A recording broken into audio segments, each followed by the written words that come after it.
Mark put 8 marbles in each of 7 jars. What is the total number of marbles in the jars? Boys and girls, what is the important information in this question?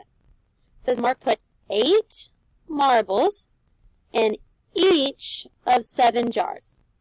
What is the total number of marbles in the jars? Well, we know since we see the word each in the word problem, that almost always means we're going to multiply. So let's see. Let's draw 7 jars. 1, 2, 3, 4, 5, 6, 7.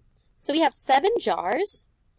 And how many marbles go in each jar?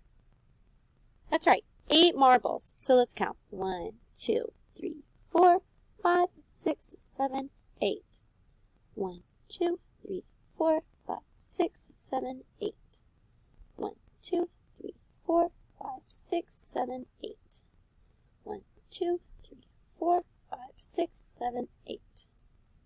1, 2, 3, 4, 5, 6, 7, 8.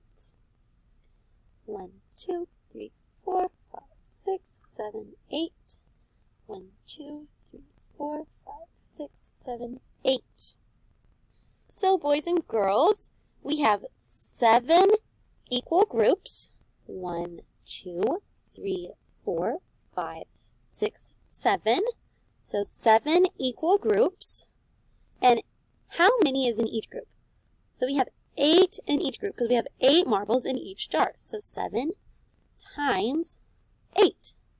It wants us to figure out how many are in each, or how many, the total number of marbles in the jar.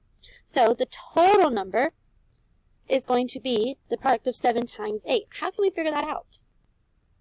Well, there's a couple ways we could do this. So if each jar represents 8, because there's 8 marbles, this could look like repeated addition. So 8 plus 8 plus 8 plus 8 plus 8 plus 8 plus 8. And we could do that. Or we could just count our marbles. Or we could also do skip counting. So let's try this. 1, 2, 3, 4, 5, 6, 7, 8. So we know this is 8. 9, 10, 11, 12, 13, 14, 15, 16, 17, 18, 19, 20, 21, 22, 23, 24, 25, 26, 27, 28, 29, 30, 31, 32, 33, 34, 35, 36, 37, 38, 39, 40, 41, 42, 43, 44, 45, 46, 47, 48, 49, 50, 51, 52, 53, 54, 55, 56. So boys and girls, all together we counted 56 marbles. 56 would be our product. But if we did skip count, boys and girls, it would look like 8, 16, 24, 32, 40, 48, 56. 56 would be your answer.